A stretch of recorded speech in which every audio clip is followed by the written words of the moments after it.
In the centuries before Christopher Columbus's famous expedition, Europeans waged continuous war not only against rival European powers, but also waged an unintentional war on the continent's natural resources, building magnificent castles and elaborate cathedrals, arming massive armies with the latest and greatest weapons technologies, smelting iron, the heating of homes, all took one key ingredient: wood.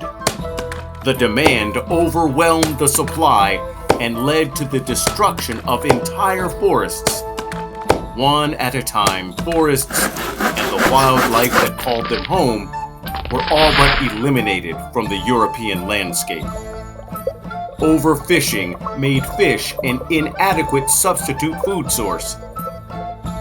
In 1492, while searching for a faster way to get to Asia's vast resources, Christopher Columbus stumbled upon lands rich in the very natural resources Europe lacked. These lands were previously unknown to Europeans. The powers of Europe began to frantically scramble to explore this new world. Throughout the 1500s or 16th century, this rush to explore increased dramatically as Europe's greatest powers of Portugal, Spain, France, the Netherlands, and England each searched for ways to tap into America's seemingly endless supply of resources.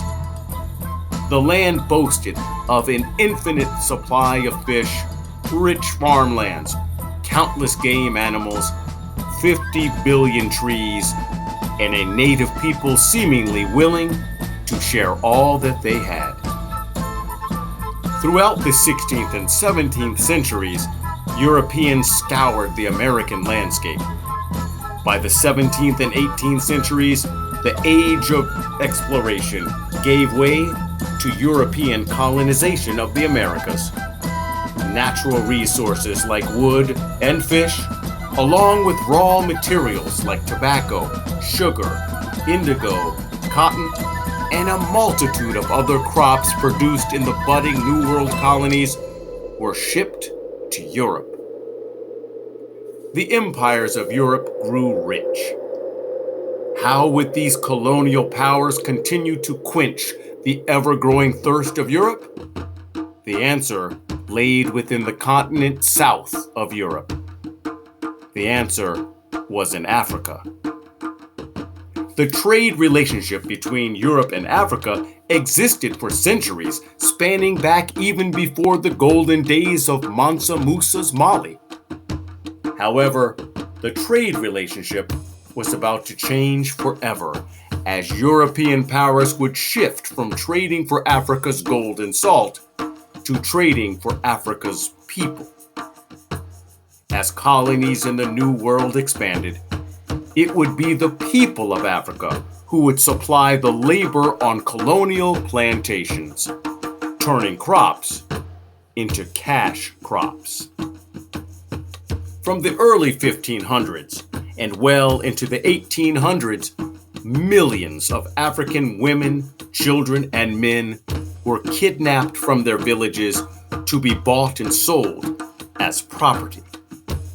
These unfortunate souls provided the labor that catapulted the growth of the colonies in North and South America.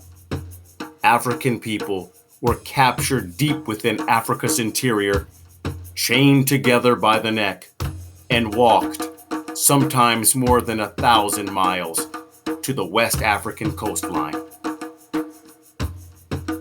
Countless people died on this forced march. Those who survived the march and found to be in good health were branded with a red-hot iron showing the mark of the European company that owned their life. Then the enslaved people sat, chained, afraid, and confused for days, sometimes weeks, in the dark, overcrowded spaces within fortresses called slave castles. When the slave ships specifically designed for transporting human cargo, Arrived at the slave castles, the captives were loaded by the hundreds into the dim, cramped spaces of the lower decks. The ships were equipped with manacles and shelving designed to use every available space on the ship.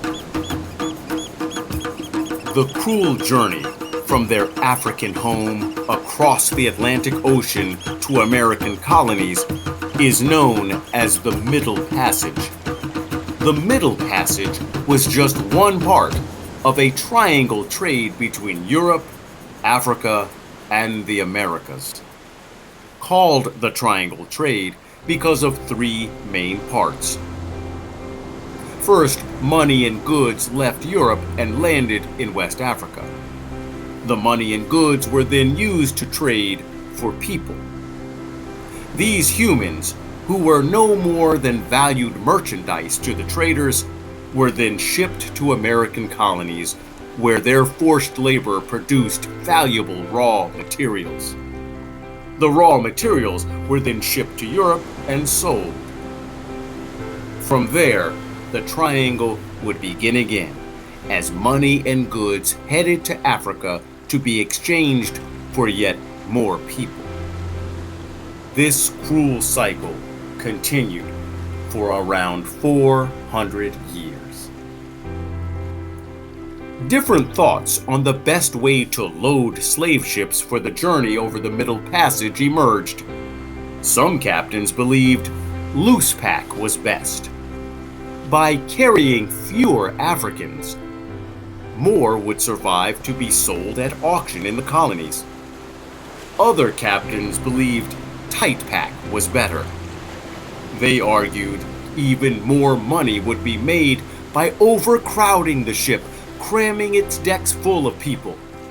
Captains accepted that more people would die, but there would be still enough living upon arrival to make more money. As these ships bobbed over the Atlantic Ocean, captains did take basic steps to keep enslaved people alive. After all, money could only be made off of the living. When captains believed it to be safe, they instructed the crew to bring small numbers of enslaved people to the top deck in order to dance them.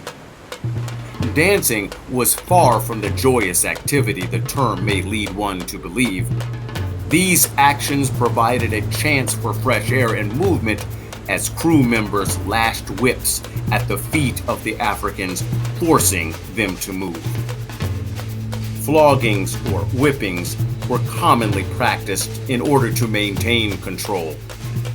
And sadly, the short time on deck provided the opportunity for some desperately afraid people to jump overboard, taking their own lives.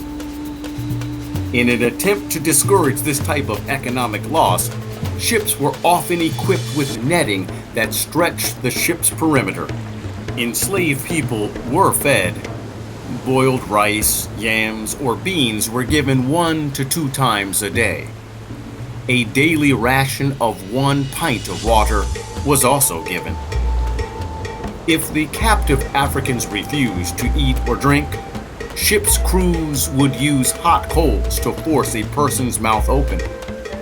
Other captains used a forced feeding device called a speculum oris. It cruelly pried one's jaws open so that food could be forced into the mouth.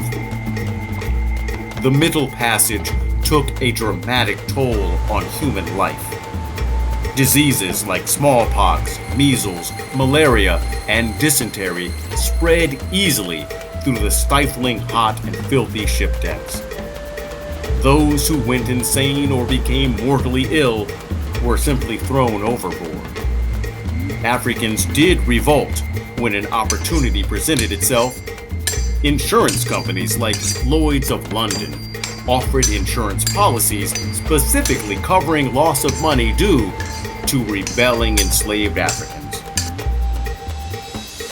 On a typical voyage to the Americas over the Middle Passage, about 10 to 15% of Africans died.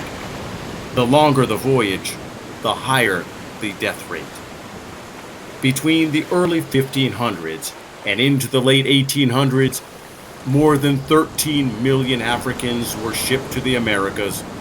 Around 3 million died on the Middle Passage. Some estimates climb dramatically higher.